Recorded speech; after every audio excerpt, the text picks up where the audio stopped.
Start and good evening, everyone, and welcome to our session of Masters Lodge events, which are taking place virtually at the moment. And our guest tonight is Dr. Arif Ahmed, who is a lecturer in philosophy. He's a fellow of Caius College, sometimes supervisor at Selwyn, and a winner of awards, including the Index on Censorship Award for Freedom of Expression and an MBE. And he is, I think, can generally be described as a campaigner on freedom of expression issues. Good evening, Arif. You're somewhere else in Cambridge. Good evening, Roger. It's great to see you again. I'm actually not very far. I'm in the West Road side of Caius College, so it's actually not too far from you. Good. And Arif, thank you so much for doing this again, because we had a very successful and lively in-person event in the auditorium last Tuesday. But unfortunately, there was a technical problem on the YouTube sound. So Arif has very kindly agreed to come back for an entirely online audience. And we're delighted that so many people are joining us tonight. It'll be the usual format in that I will interview Arif for maybe 15 or 20 minutes. And then you're very welcome to ask questions via chat. You can ask questions really anytime on chat, and I'll bring them in as we go into the second half of tonight's conversation. I will aim to finish by around about 6:45 at the latest. So Arif, welcome again. And let me ask you the first question, which is, should we worry about free speech in universities in general, but particularly in Cambridge? Yes, I think so. There are several reasons for this. One of them is the events that we've seen events very recently, but there've been events going on for a long time where people have tried to speak out about controversial issues, and their speech has been suppressed in various ways at universities. For instance, through disciplinary action, through regulations, and as we saw recently at Sussex University, through actual threats of death. So I think things are actually in some ways getting worse. There are some grounds for hope, as I hope we'll talk about later.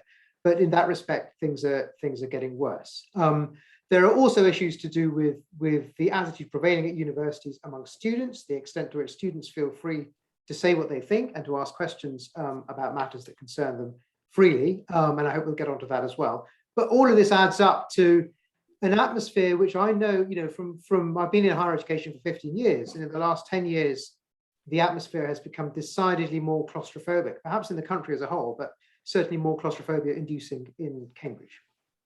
Now, I want to go on and talk about some of those detailed issues in a moment, but we should note that there was a big vote in Cambridge on freedom of speech at the end of last year, and you campaigned that instead of saying we would respect the rights of the views of others, we would simply tolerate them. And you won a thumping great majority. You got something like 85% of the vote. So it doesn't look as if you're exactly imprisoned in your room surrounded by hostile forces, when actually the university voted massively on your side of the argument. Yeah, I mean, of course, you're right to point to that event. And it was instructive. I think I'll say two things about that. I mean, one thing was that you're right that there was a big majority on the side of what I was trying to do, which was essentially to liberalize Cambridge's free speech policy. On the other hand, that only emerged through a secret ballot. So the voting in Cambridge last December on this issue was entirely secret. Nobody knew what side he was supporting. When in the run-up to that, I was trying to get public signatures to support my petition, you needed 25 signatures to force a vote because the university didn't let us have a vote on this. When I tried to get 25 signatures to force a petition, a lot of people said they shared my concerns about the direction things were going in Cambridge and supported what I was doing, but they didn't want their names out in public. And in fact, it took me nearly 2 months to get 25 signatures. Which was, I think, surprising. It was a long time, and it sort of shows that there was an atmosphere of fear there. So the lesson to be drawn from it, I think, is that most academics and most students, I think, as I expected, are not ideologically driven. They're not trying to shut down other people's speech, but many of them are afraid and they feel isolated because they've seen some of the things that have happened. And that in itself is enough to create a chilling atmosphere, I think. Now, you made some evidence, a submission to Parliament about areas you were concerned about on free speech. It's probably worth me quoting this in a fairly big chunk, because you said you spoke to students and colleagues who said that in the current atmosphere, they're afraid to question the aims or methods of Black Lives Matter, the organisation, question extensions of certain rights to transgender people, question decolonisation of university syllabuses, attack Israel's settlements or express concern about the military use of force against Palestinians, defend pro-life views, or admit that they had voted for or in any way expressed support for Brexit. That's a pretty worrying list. Can you evidence that?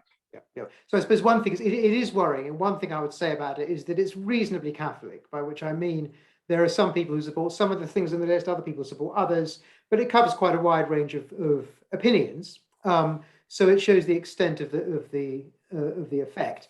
Now, in terms of the evidence, some of that evidence comes from anecdotal things that people have said to me that I can't tell you the names of these people because that's part of the issue.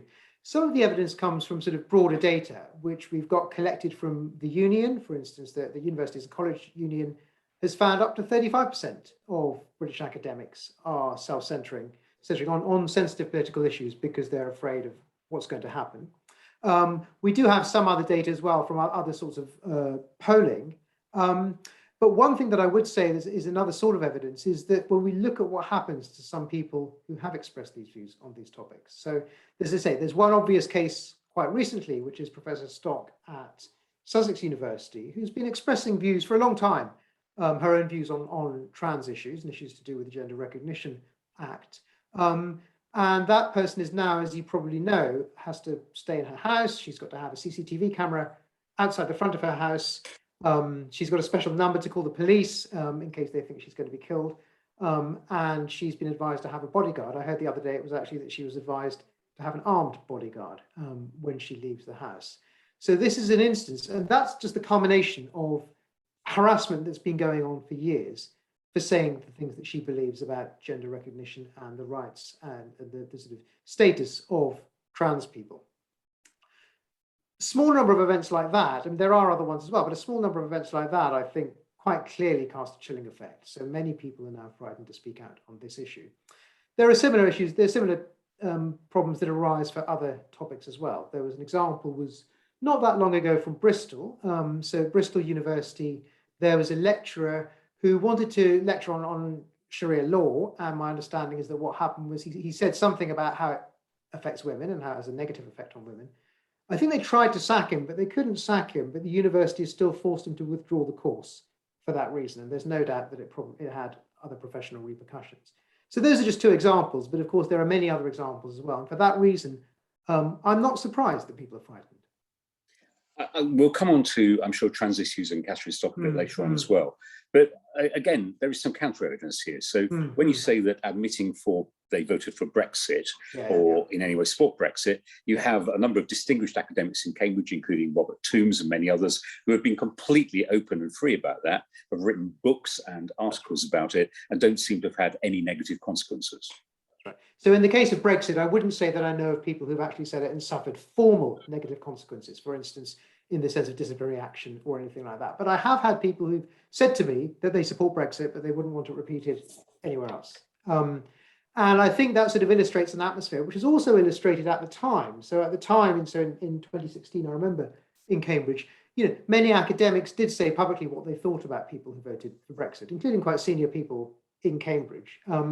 Whereas you might think the sensible attitude for this is that Brexit, like many other big political issues, is one of those things where there are sensible views on both sides. And whatever you think about Brexit, whatever you think about the referendum, it doesn't mean that someone who voted for it is an idiot or has to be dismissed. So there was a palpable attitude, not only in Cambridge, but I think probably more in Cambridge than in many university towns, that there was something wrong with you if you supported Brexit. Now, that doesn't, in this case, translate into formal action. It would be shocking if it did. But it does mean that there are what you might call social repercussions in a case like that. Quite how seriously one should take that, I don't know. I mean, in a sense, free speech doesn't mean the freedom from people not liking you. That's one of the consequences of saying things that are unpopular. But it was an example of, I suppose, the kind of closing down an atmosphere that I was noticing during the last 10 years, and which I reported on in that submission to Parliament.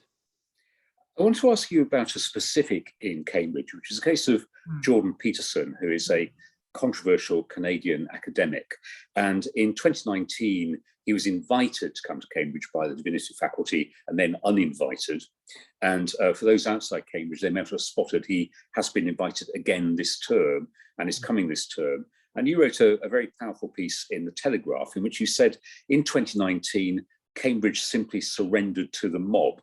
So the question is, are you completely happy with Jordan Peterson, who was pictured sitting next to someone with a anti-Islamic, and interpreted as an anti-Islamic T-shirt, are you happy for him to come to Cambridge?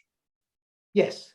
I'll say a little bit about what happened then. I expect many listeners, many viewers will know, though some will not. In early 2019, this person, Jordan Peterson, who's a Canadian psychologist, he's written a number of popular books in the last few years, very popular on YouTube and so on, and also has an interest in religion, and is a sort of Jungian, and wanted to come to Cambridge to give some seminars and I think some lectures and to discuss the book of Exodus. So he'd given some lectures on Genesis and they'd been very popular. He wanted to do something similar for Exodus, and he wanted to come to Cambridge to talk to colleagues about that. And academics in Cambridge decided that they would like him to come. They invited him. He was approved for a visiting fellowship and was invited to one here in Cambridge. This photograph then surfaced of him standing next to someone with an anti-Islamic T-shirt on it. It was a T-shirt which said something about, you know, the things that this person disliked about Islam, their treatment of people who are gay, of women, and so on. And when that photograph surfaced, Cambridge withdrew the invitation. So the invitation had been made, accepted, and was then withdrawn. And to add some discourtesy to it, they didn't even tell him. They announced it on Twitter, and he had to find out from the announcement on Twitter. Now, at the time, Cambridge University, the Vice-Chancellor, said that Jordan Peterson was endorsing by association views that Cambridge University can't accept. And there's a number of reasons why that's outrageous.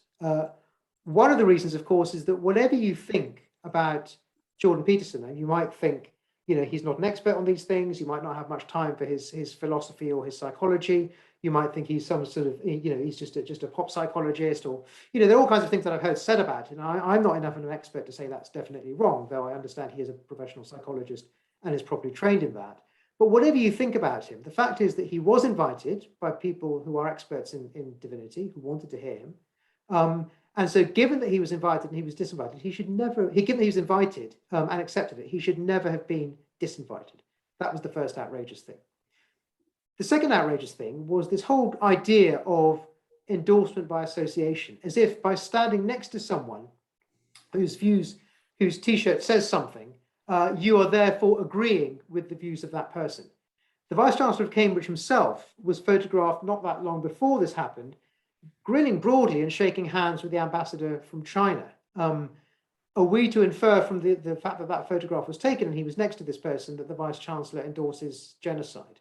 Well, we might infer that on the basis of the logic in Cambridge University's own rationale for disinviting Jordan Peterson. The third thing was that, of course, by saying that these are views that call people's, what it said was these views call people's identity into question, and therefore we can't have a debate about them. I think that's a very dangerous line to take, because, of course, some of the most important things that we ever discuss are views that call people's identities into question. So to take one example from my own field, I teach philosophy. You know, we have to talk about religion all the time. For instance, a lot of the work that we do is to do with religion, its basis in its philosophical basis, you know, the effects of religion, different philosophers' views on religion. Much of that inevitably calls into question something which many people legitimately regard as part of their identity.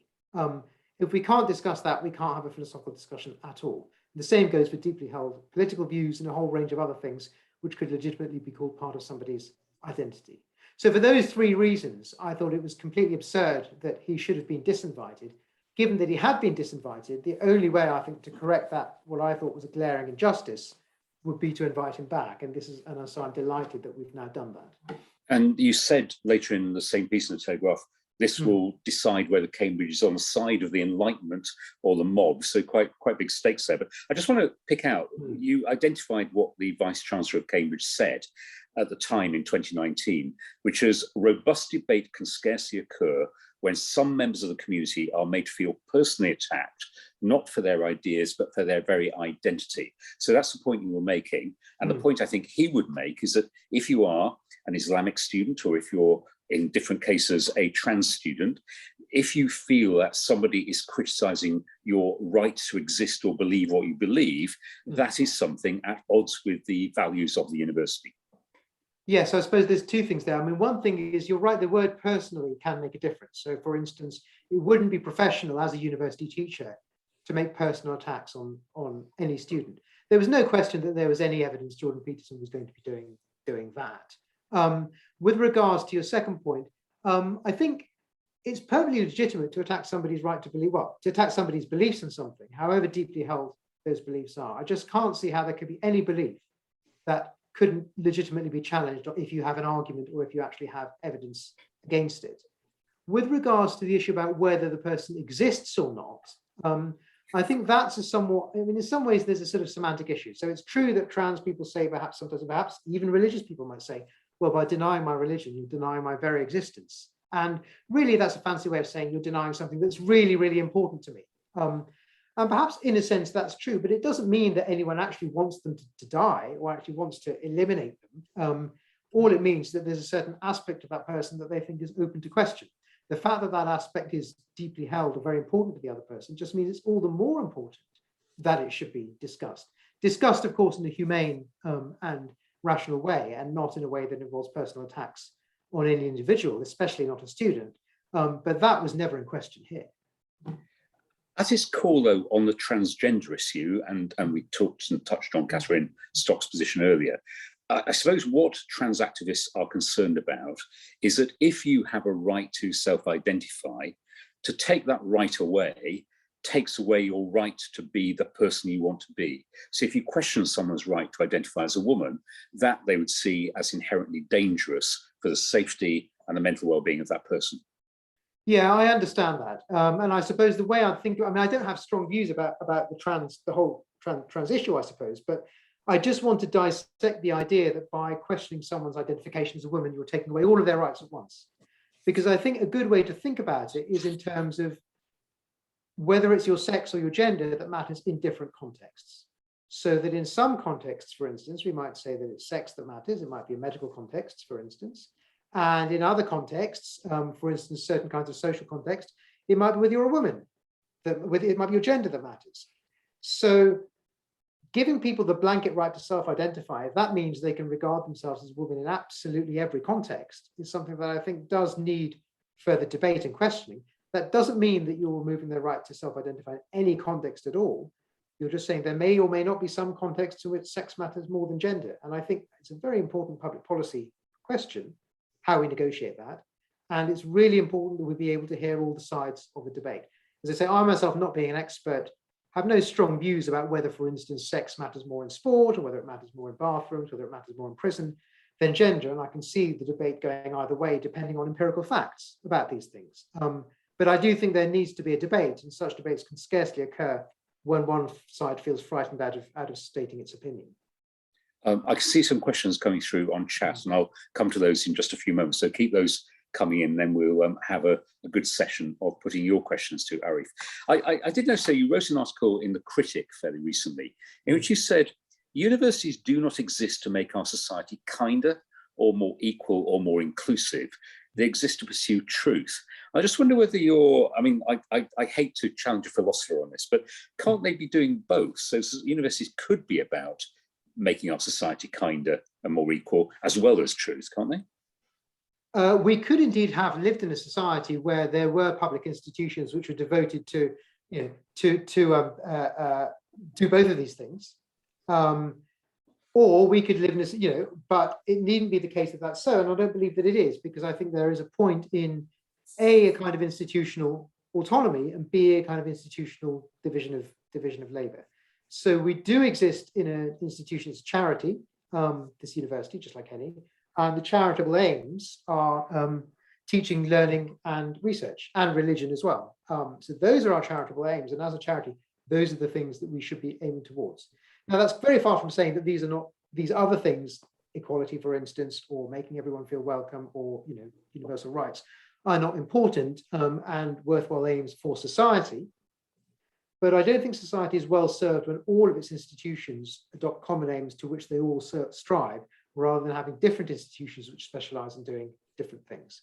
And we do, in fact, in our setup, have a structure where we have some institutions which are directed at this goal: education, learning, and research, and public money is given for that purpose, just as we have other societies, museums, the National Trust, the BBC, all these other institutions which have their own aims which are subverted if they're all sort of mashed up together into one single social aim, as if there were such a thing. I'm going to come to the questions after this final one from me, because I think it's just important to give a bit more context on the views you gave to the Parliamentary Committee, in which you emphatically said it is people's right to mock, satirise and disrespect all such beliefs, including things you cited QAnon. But mock, satirise and disrespect goes from tolerate into potentially challenging and, I don't know, upsetting and making people feel bad about things if they're mocked and satirized? Yes, good. So I guess the case I had in mind there, I suppose, was religion, because that's one that's closest to my own heart. But I would say that to some extent, if at a university you're not being upset, if you go through your whole university career without ever being upset by the things people said, or ever feeling that the foundations of your belief have been shaken, then you've missed something. Something's gone wrong. It's kind of part of the point of a university education that it does sometimes a little bit upset you and shock you. And I do believe that humans are what the philosopher Taleb calls antifragile. And what he means by that is the opposite of fragile. So when you're fragile, a small shock will disturb you or destroy you. When you're anti-fragile, the small shock will actually make you a bit stronger, make you better able to cope with these things later.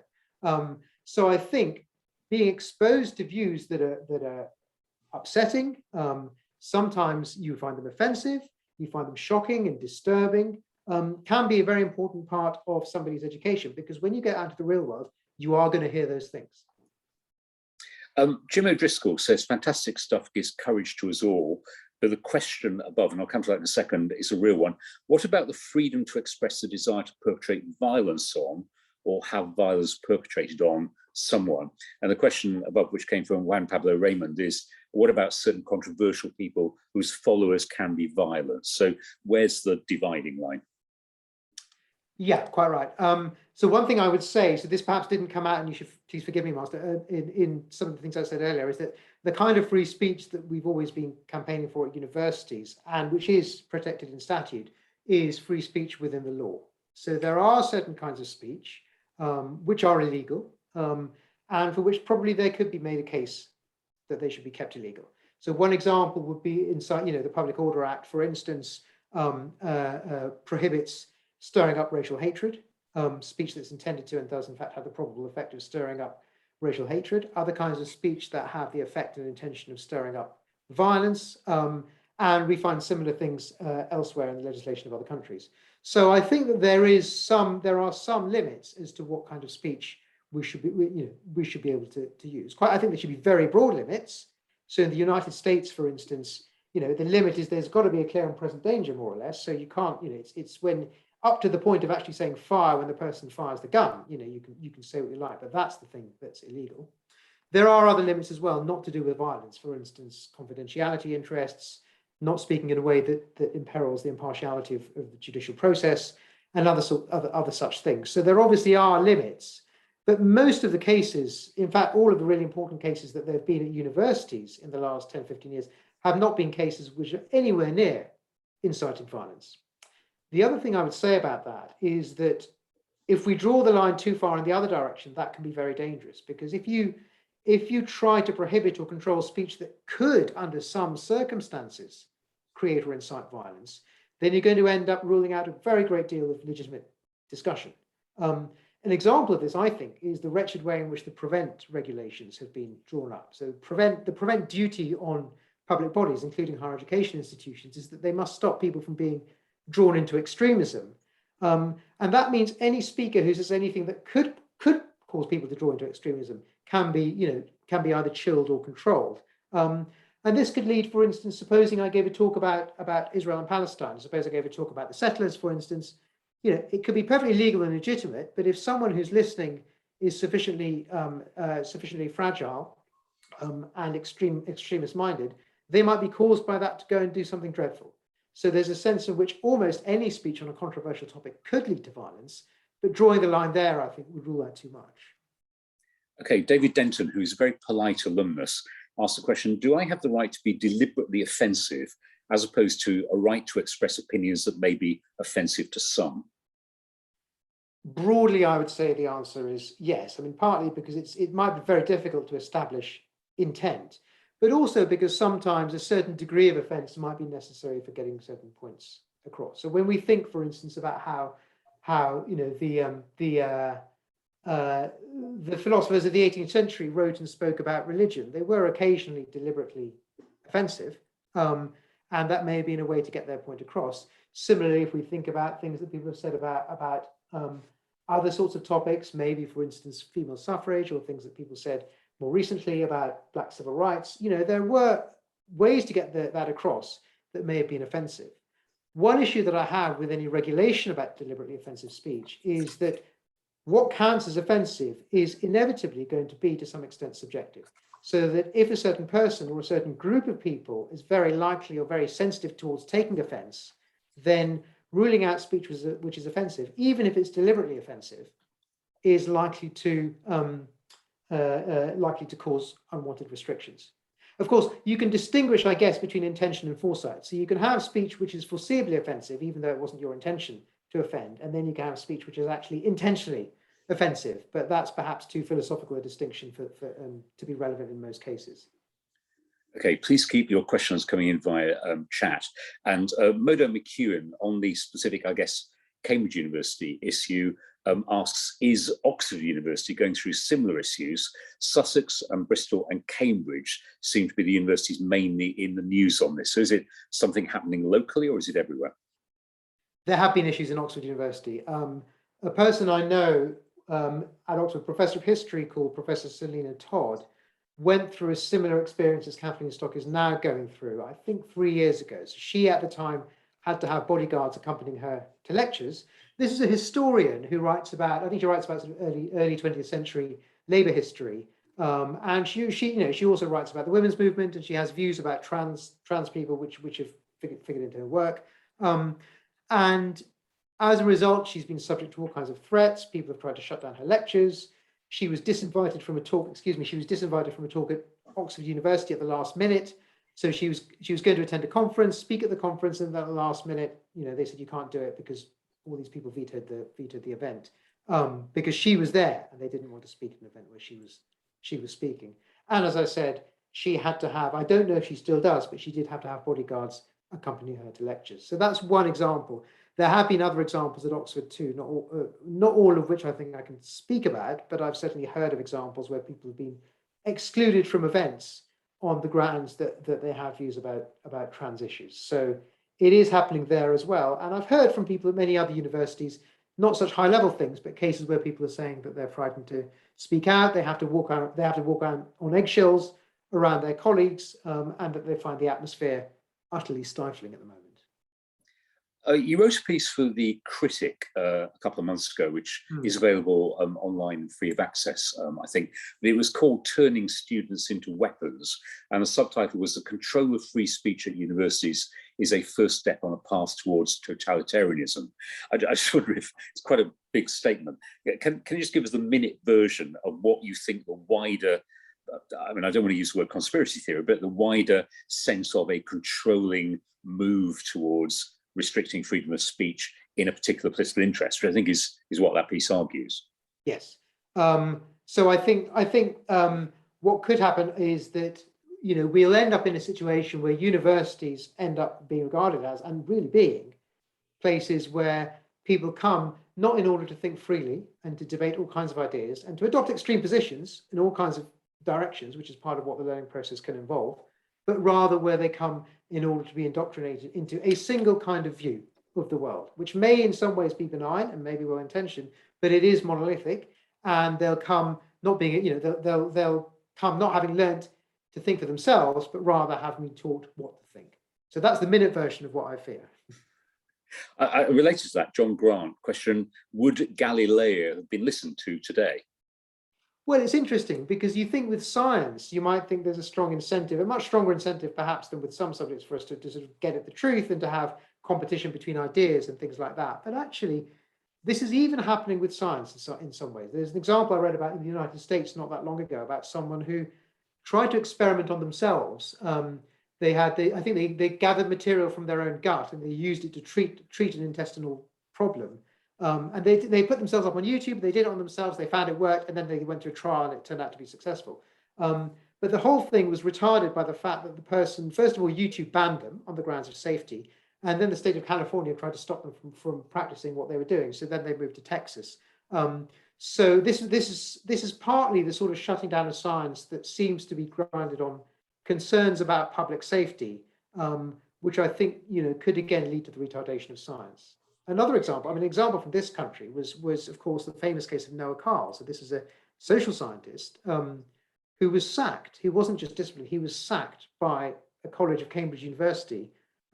Again, not because he did or said anything illegal, but because of, I quote, the beliefs of people that he collaborated with. There's a question directly about science, actually, from Roger Mosey. Given the current seemingly dangerous discourse culture, what would you advise early career scientists who'd like to respectfully challenge the position of others, whether it's about religious beliefs or a transgender topic, but are aware of the risk this poses to their potential career? My advice would probably be the advice of one eminent scientist said to me not that long ago, which was don't until you've got tenure. Don't say, don't challenge these views until you're in a secure position. Because at the moment you could lose everything. And Noah Carl, as I said, he's a social scientist, but he's an example of someone who has. So I think that would be, I'm very much afraid to say, that would be my advice. We have 10 minutes or so left, and I'd like more questions from the audience, so please keep coming in. We've covered a lot of new ground tonight.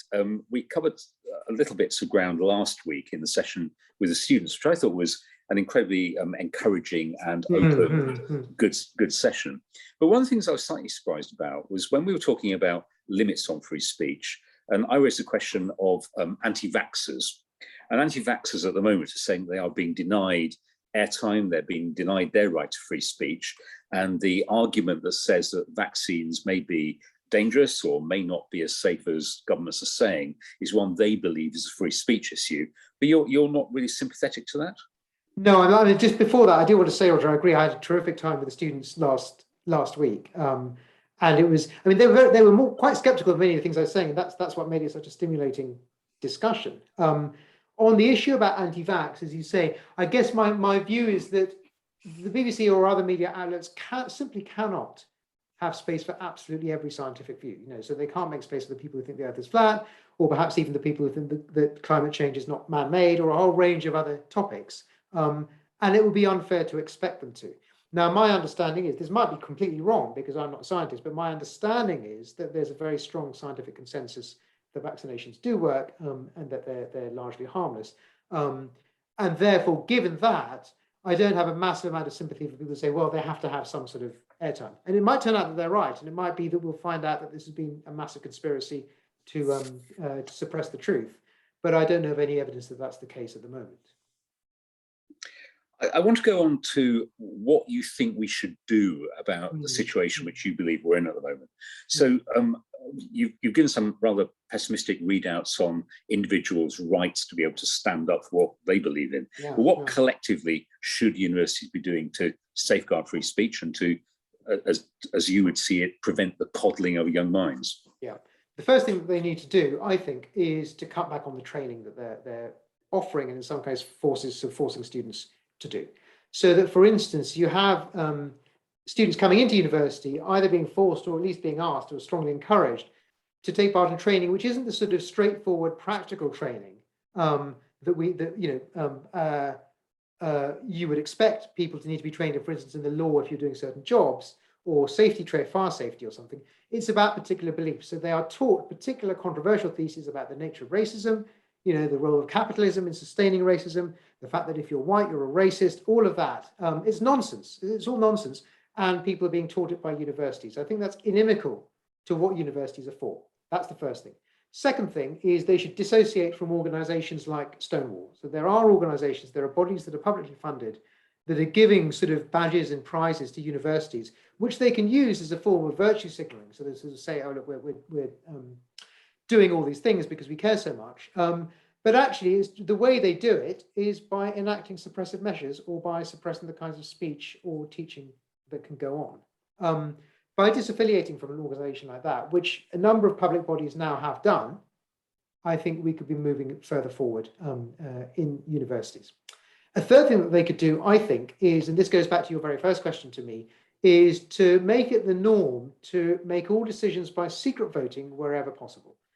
So at the moment, viewers might not know this, but at the moment, many decisions at universities are made at all kinds of committees by people putting their hands up and voting for something. Now, when you have an atmosphere where people, especially junior people, are afraid to say what they think, they think that if they do express their views on certain matters, that could affect their careers further down the line. That's just going to create an atmosphere in which all kinds of nonsense is going to get put through because everybody's afraid to oppose it. One mechanism by which this sort of intimidation, tacit intimidation and bullying can be combated, I think, is to make it the norm that decisions are made via secret voting rather than via open voting. And I actually very much hope that when the government's legislation comes through, so the free speech bill that's going through Parliament at the moment, when that comes through, the Office for Students will issue guidance as to how to interpret the duties that it puts on higher education institutions. And I rather hope that one of the guidelines that it puts in it will be to encourage secret rather than open voting. I'm not going to use the name of this contributor, but a very good question. My daughter has gender-critical beliefs similar to Kathleen Stock, Selina Todd, etc. Does it make sense for her to go to Cambridge? Would it be possible for her to voice such views in such an environment? Or should I advise her to go perhaps study in another country where the situation is not so dire? It's hard to say. One thing I would say is that someone who holds those views, I have known people who hold those views, who have found it very difficult to voice them in an environment like Cambridge. I couldn't honestly discourage you from applying here. So, I mean, partly because it's my employer, but one reason I would say is that there are people who hold the alternative view, and you may well meet people, you probably will meet people at some point who agree with you. And indeed, when I was campaigning for the free speech amendment last year, probably my most vocal supporters amongst the students were the radical feminist group, who were absolutely gender critical, and many of them were willing to put their names to it. So there will be a constituency of people who will support you. Having said that, you would have to be prepared to have many students not supporting you, and there has been a degree of hostility displayed towards people who have this view and are willing to express it in Cambridge. My fear is that it may be the same in other places too. I don't know whether it's the same in Canada, for instance, or Australia. Something may be similar, may be going on in the United States. If you come to Cambridge, you will have some support. So I think you should definitely consider coming to Cambridge. And I fear that elsewhere in the UK, you'll face similar. The issue will be the same. If I can just make a sewing contribution here, one of the things we say to freshers is they have a right to be themselves. We believe strongly in equality and diversity, and we believe equally strongly in free speech. It's a package of things that go together. So absolutely right for individuals to have self-determination, but also the right to freely speak about the big issues of the day. And that's the way we certainly try at Selwyn to bring those two things together. Jim Driscoll says, a student of his recently expressed satisfaction that the planned gig of a comedian known for his sexist and racist jokes had been cancelled following a demo. I find this somewhat disturbing. What can I say to her? Yeah, I find it somewhat disturbing as well. I would say if you don't like those comedians, don't go and see them. Other people find them funny, but it doesn't mean you have to stop those people from seeing it. I think the other thing I would say is that what do you think is going to happen? If people can't make jokes about these things, how do you think those feelings are not going to go away that they're expressing, or the concerns that they're expressing, if they are ones, are not going to go away? If they're not expressed through speech and through conversation and through argument, how do you think they are going to be expressed? Words and debate and discussion and comedy and laughter have always been not a form of violence, but a substitute for violence. And it's the very basis of our civilization that, as Freud said, the founder of civilization was the person who first threw an insult rather than a stone. So rude words, comedy, conversation of all sorts, including stuff that's quite close to the bone, that's a substitute for other ways of negotiating these differences between us. And those other ways are much worse. Arif, we're going to draw to a close in 3 or 4 minutes. I just want to ask you a personal question. I mean, you've been garlanded by Index on Censorship, as I said, and an MBE. and you won your bout in Cambridge. How tough has it been for you personally fighting this battle, which, as you said at one point, you didn't find enough support from other dons and fellows in Cambridge? And has it felt lonely? Has it been painful? Has it been difficult? It wasn't painful. It was, at first it was lonely. So there was a time when I thought I was one of very few people who even cared about this. And at that point it was lonely. It hasn't been anything like as difficult for me as it's been for many people.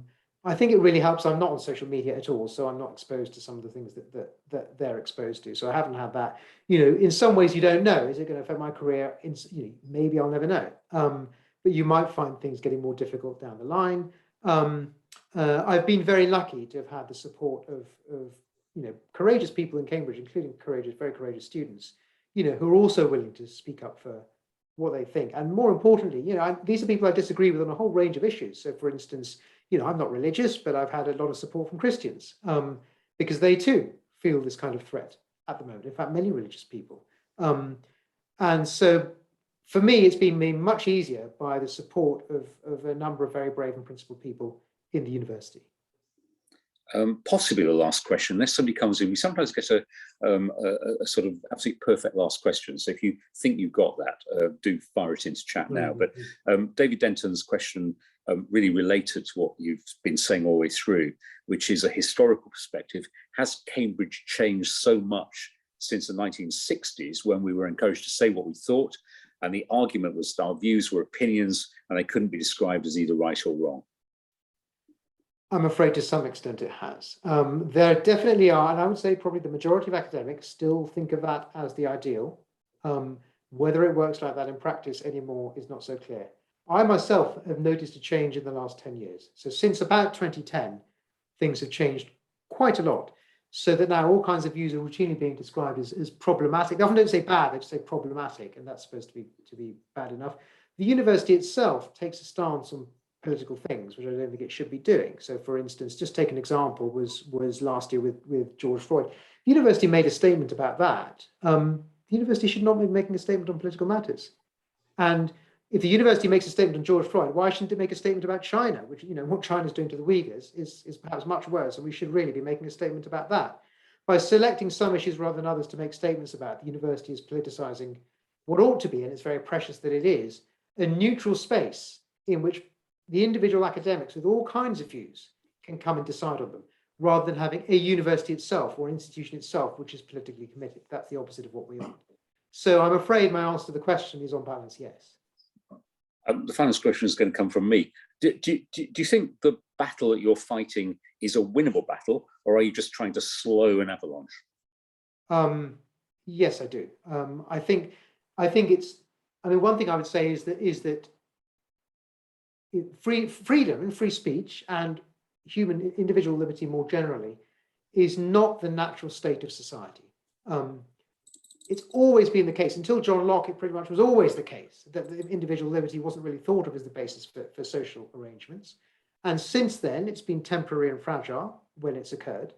And in some ways, that's not surprising. You can imagine for evolutionary reasons, there are very censorious and dictatorial elements in human behavior and society. So for that reason, it's going to be a constant, the battle will never be permanently won, because every new generation, Hannah Arendt once said that every new generation we have barbarians every 25 years, or every year we have a new horde of barbarians coming into us. They're called children. And every year, every generation, we have to defend our values, which are not natural values, they're artificial liberal values, against very natural instincts which run against them. So for that reason, the battle can never be definitively won. On the other hand, I'm hopeful that there are enough people, and the vote last year gave me a great deal of hope for that actually many people, do understand this. They are liberal. And if that power, and the power of the majority of people in this country, I believe, can be mobilized, then we can, at least for now, win this particular battle. Arif, we have run out of time. I'll read you some of the comments coming in. Bravo, Dr. Ahmed, this has been great. Thank you very much. Excellent topic and discussion. Thank you. Thank you for this interesting interview. It's definitely widened my view on the topic of free speech in Cambridge. And there are other comments coming in too. I just want to echo my thanks. First for doing the terrific session with the students last week, now for this session tonight. Absolutely excellent, says Colin Podmore. Thank you very much. And I really just want to express my deep appreciation to you. Not everyone will agree with what you said, but it has been incredibly well articulated. Thank you very much for doing that. Emilia Carrington says, well done, keep speaking out. So plenty of support online. I just want to do my usual commercial mention of upcoming future events. And on Thursday at 6 o'clock, David Dabidine, one of our honorary fellows, will be joining us for an item on Black History Month, where he's going to be talking about the first Black Lives Matter movement and the campaign to get rid of slavery in the late 18th century. And David will also be talking about his rather extraordinary life as well. So that's Thursday at 6 o'clock. Do join us for that. And keep an eye on the website and social media for more of these webinars and in-person events. So Arif, thank you again. And thank you very much, Roger. And thank you to the audience for those excellent questions as well. It's been a great pleasure. Okay, and thanks everybody. And we'll see you again soon. Thanks a lot. Bye-bye. Bye-bye.